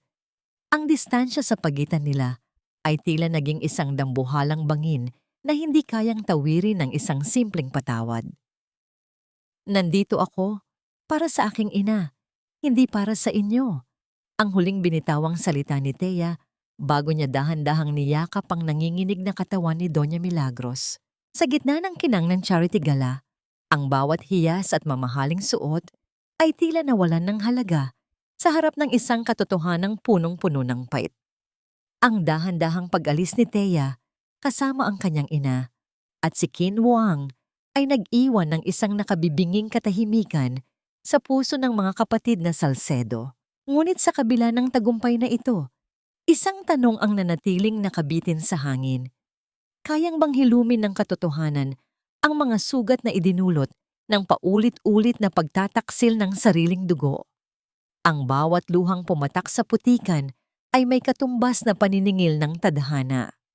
Ang boses ni Thea ay parang isang malamig na bulong ng hangin habang pinapanood niya ang dahan-dahang paglayo ng sasakyan ng pulis. Sa loob nito, ang hiyaw ni Luciana ay tila isang hayop na nasugatan. Ang kanyang mga kamay ay pilit na kumakalmot sa bintana habang ang kinang ng kanyang gintong gown ay tila naging isang madilim na anino ng kanyang kahihiyan. Ang dahan-dahang pag-ikot ng mga gulong sa semento ay tila isang bilang ng bawat segundong kinuha niya mula sa buhay ni Thea. Sa loob ng tahimik na silid ng hotel, ang 5 magkakapatid na Salcedo ay nakatayo sa harap ni Thea. Ang kanilang mga ulo ay nakayuko sa bigat ng kanilang hiya. Si Rafael, ang panganay na dati puno ng awtoridad, ay nanginginig ang mga kamay habang pilit na tinitingnan ang kanyang sariling palad. Ang kamay na minsang dumapo sa pisngi ni Thea. Ang bawat guhit sa kanyang balat ay tila nanunumbat sa kanya. Bawat kalyo ay tila naging matalim na paalala ng kanyang kawalang puso. Thea, Teresita, I'm so sorry, I didn't know. We were so blind. Ang boses ni Rafael ay basag. Tila isang tuyong dahon na nadurog sa ilalim ng mabigat na hakbang ng pagsisisi. Ang akala namin, pinoprotektahan namin ang pamilya. Pero ang totoo, kami pala ang sumisira sa kaisa-isang taong tunay na nagmamahal sa amin. Dahan-dahang lumapit si Gabriel, ang matikas na abogado na dati nagbanta sa kanya ng kulungan. Ang kanyang mukha ay balot ng matinding pait habang inaalala ang bawat masakit na salitang binitawan niya. We treated you like a criminal, Thea. Pinagbintangan ka namin. Pinahiya ka namin sa harap ng lahat. Wala kaming mukhang ihaharap sa iyo ngayon. I'm so sorry, baby sister. Tumingin si Thea sa kanila. Ang kanyang mga mata ay hindi kakikitaan ng galit, kundi ng isang malalim na pagkapagod. Dahan-dahan niyang hinaplos ang kanyang sariling pisngi, ang lugar kung saan dumapo ang sampal ni Rafael noong gabing iyon. Ang bawat haplos niya ay tila isang kutsilyo na humihiwa sa damdamin ng kanyang mga kapatid. Ang sakit ng sampal, Kuya Rafael, ay matagal nang nawala.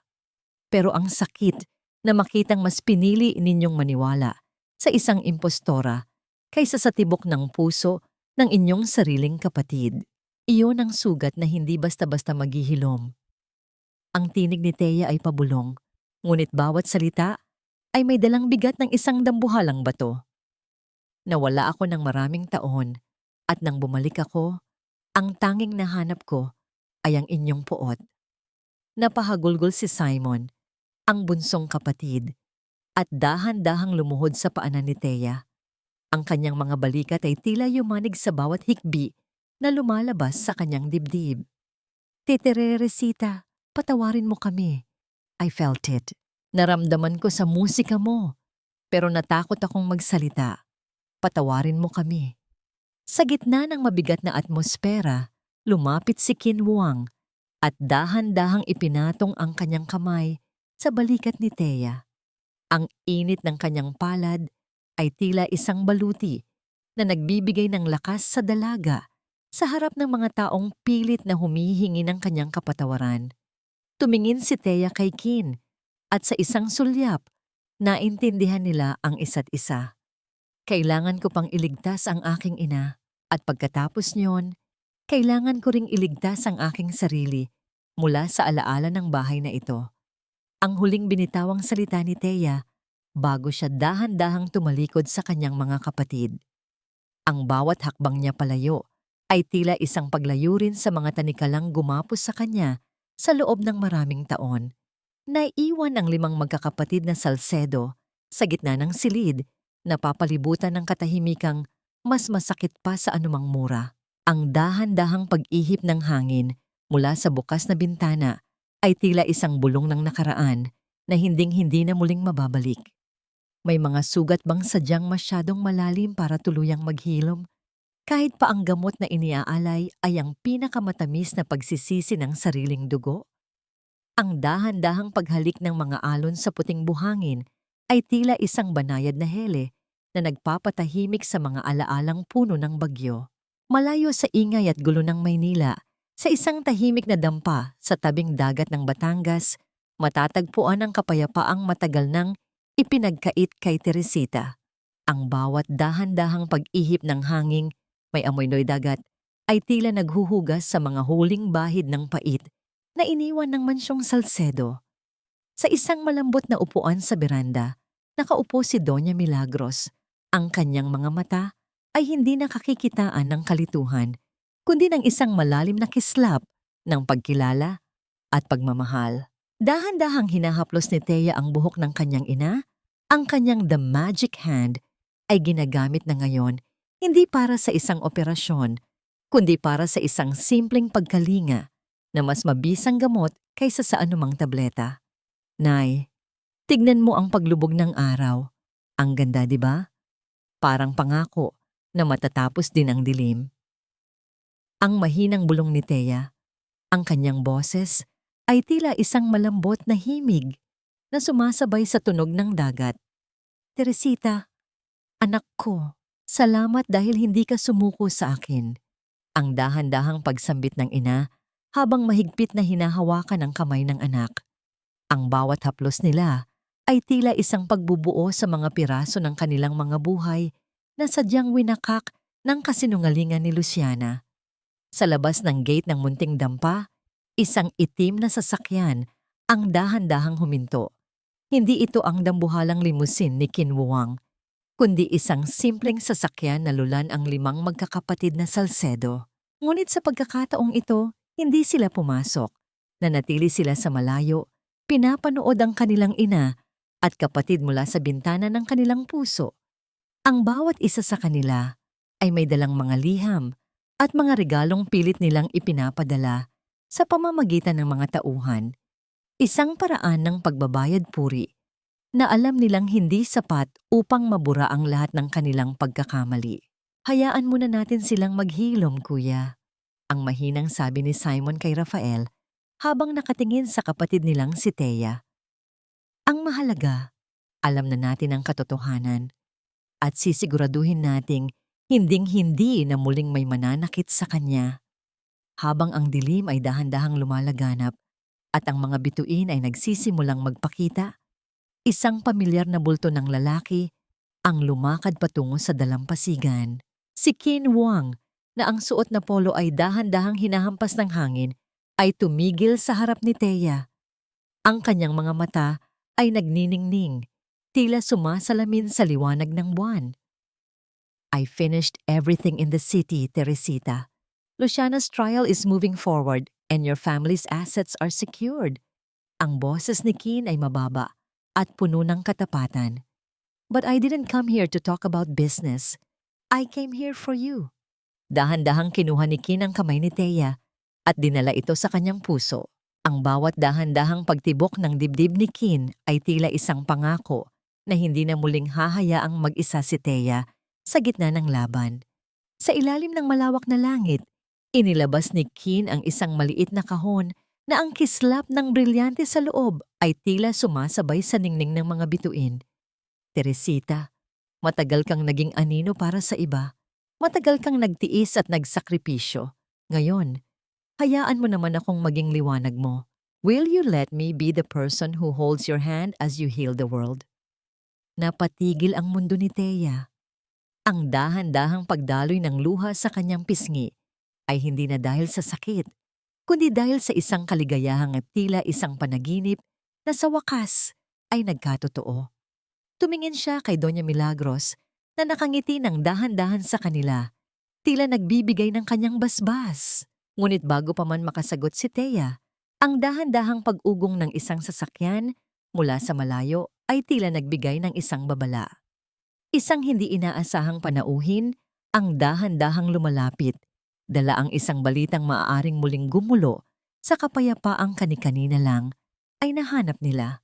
Sino ang taong ito na naglalakas loob, nagambalain ang katahimikan ng gabi, at ano ang lihim na dala niya na maaaring magpabago sa nakatakdang hinaharap ni Thea? Ang bawat nota na dati ninakaw ay muling nagbabalik sa kanyang tunay na tahanan. Ang dahan-dahang paghinto ng sasakyan sa tapat ng dampa ay sinundan ng paglabas ng 5 magkakapatid na Salcedo. Ngunit sa pagkakataong ito, hindi sila lulan ng pagmamataas. Dahan-dahang lumabas si Rafael, bitbit ang isang lumang kahon na yari sa nara. Ang kahon na naglalaman ng mga alaala ng kanilang kabataan na pilit nilang ibinaon sa limot. Ang bawat hakbang nila sa buhanginan ay tila isang paghingi ng tawad sa bawat bakas ng paa ni Thea na dati nilang ninais burahin. Thea, hindi kami naparito para gambalain ang iyong kapayapaan. Ang simula ni Rafael, ang kanyang tinig ay nanginginig sa ilalim ng liwanag ng buwan. Naparito kami dahil gising na si Papa at ang unang pangalang binanggit niya ay ang sayo.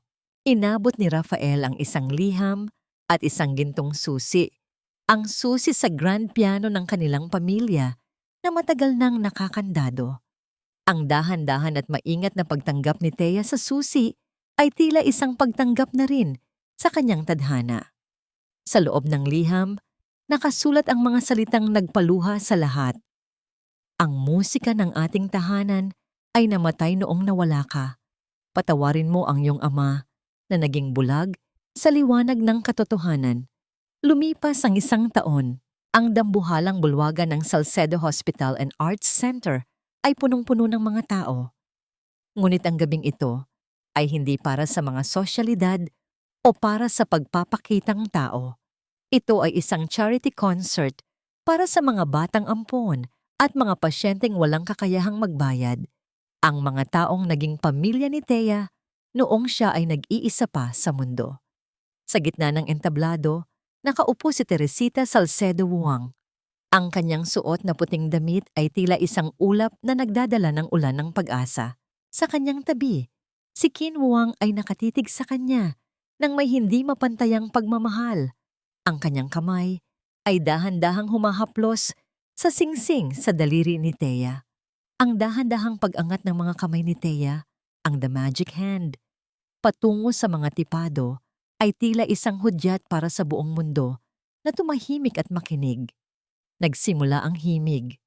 Ang bawat nota ay tila isang dahan-dahang pagtibok ng puso na nagkakabit-kabit sa bawat pusong naroon. Ang musikang dati ninakaw ay naging isang daloy ng pagpapatawad. Sa unang hanay ng mga upuan, nakaupo si Doña Milagros at Don Esteban. Magkahawak ang mga kamay habang ang 5 magkakapatid na Salcedo ay nakayuko, damang-dama ang bawat nota na tila isang haplos ng kanilang kapatid sa kanilang mga sugatang budhi. Ang dahan-dahang pagtatapos ng kanta ay sinundan ng isang nakabibinging katahimikan bago ang sabay-sabay at malakas na pagtama ng mga palad ng madla. Ang tunog ng paghanga ay tila isang dambuhalang alon na bumalot kay Thea, ngunit ang tanging naririnig niya ay ang banayad na bulong ng hangin na nagsasabing siya ay ligtas na. Ang dahan-dahang paglapit ng kanyang mga kapatid sa entablado, dala ang mga puting rosas, ay tila isang formal na pagtanggap sa kanya bilang kaisa-isa at tunay na reyna ng kanilang pamilya. Habang ang mga ilaw ay dahan-dahang namamatay at ang mga panauhin ay nagsisimulang lumisan, naiwan si Thea at Qin sa gitna ng entablado. Ang dahan-dahang pagdampi ng labi ni Qin sa noo ni Thea ay tila isang selyo ng kanilang walang hanggang pangako. We did it, Teresita. Ang himig ay hindi na kailanman mananakaw muli. Ang mahinang sabi ni Kin. Tumingin si Thea sa malayo, sa anino ng piano na naging saksi sa kanyang paghihirap at tagumpay. Ang dahan-dahang pagngiti niya ay tila isang liwanag na hinding-hindi na muling magdidilim. Ang katotohanan ay tila isang kanta na kahit gaano man piliting ibaon, ay laging mahahanap ang daan patungo sa liwanag ng umaga. Nahanap na ni Teresita ang kanyang tunay na boses, hindi sa palakpak ng iba, kundi sa katahimikan ng kanyang pusong natutong magpatawad at muling magmahal ng buo. Ang dahan-dahang pag-ikot ng mundo ay tila isang malaking orasan na naghihilom sa bawat sugat na idinulot ng nakaraan. Sa hardin ng bagong tayong Salcedo Wang Foundation, ang amoy ng mga sariwang bulaklak na sampagwita ay humahalimuyak sa hangin, tila isang dalisay na pagbati ng kalikasan sa isang bagong simula. Ang bawat dahan-dahang pag-ihip ng hangin ay nagdadala ng tunog ng tawanan ng mga bata mula sa malayo. Mga batang muling nakangiti dahil sa panggagamot ng The Magic Hand. Si Teresita ay nakatayo sa ilalim ng isang matandang puno ng narra. Ang kanyang kamay ay dahan-dahang humahaplos sa kanyang lumalaking tiyan. Ang kislap ng kanyang mga mata ay hindi nakakikitaan ng pait ng kahapon, kundi ng isang liwanag na nagmumula sa isang pusong ganap ng payapa. Sa kanyang tabi, si Qin Wang ay nananatiling matatag na sandigan. Ang kanyang braso ay dahan-dahang nakapulupot sa bewang ng asawa, tila isang pangakong hinding-hindi na muling hahayaang may dumanas na kahit anong pighati ang kanyang reyna. Nahanap na ba ni Teresita ang kapatawaran? Ang dahan-dahang pagbisita ng kanyang 5 abang mga kuya tuwing linggo, dala ang mga prutas at mga kwento ng kanilang pagtulong sa mga mahihirap, ay tinatanggap na niya ng may banayad ng ngiti. Hindi man mabura ang bawat latay ng sampal at bawat sakit ng pagtatakwil, pinili ni Thea na huwag nang maging bilanggo ng puot. Ang pagpapatawad para sa kanya ay hindi nangangahulugang paglimot, kundi ang pagpili na maglakad ng diretsyo ng hindi na lumingon sa dilim. Ang kapayapaan ay tila isang malalim na ilog na nananalaytay na sa loob ng kanilang tahanan. Si Doña Milagros at Don Esteban ay naninirahan na kasama nila. Ang kanilang mga huling taon ay napupuno ng tunog ng piano ni Thea sa bawat dapit hapon. Wala ng mga lihim, wala ng mga huwad na gamot, at wala ng mga aninong nagtatago sa bawat sulok ng mansyon. Ang bawat dahan-dahang pag-ugoy ng duyan sa beranda ay tila isang patunay na ang katotohanan ang kaisa-isang susi sa tunay na kalayaan. Paano naman si Luciana? Ang dahan-dahang pagkaladkad sa kanya patungo sa madilim na rehas ng bilangguan ay naging simula ng kanyang sariling impyerno.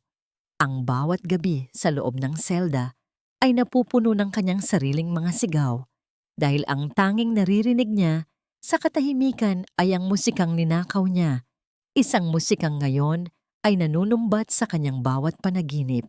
Ang kanyang huling hiyas ay ang kanyang sariling mga luha na dahan-dahang pumapatak sa malamig na sahig habang nare-realize niya na ang koronang pilit niyang kinuha ay isang koronang gawa sa mga tinik ng sarili niyang kasamaan. Ang aral na iniwan ng kwentong ito ay tila isang himig na hinding-hindi malilimutan.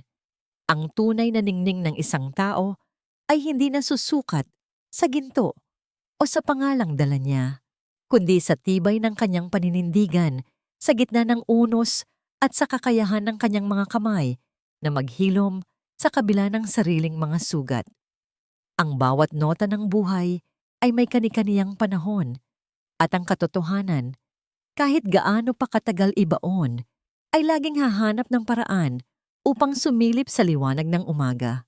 Sa huling sandali, habang ang sikat ng araw ay dahan-dahang nagpapaalam sa abot-tanaw, muling tumunog ang piano mula sa loob ng bahay. Ang bawat dahan-dahang pagdampi ng mga daliri ni Thea sa mga tipado ay tila isang huling dalangin ng pasasalamat.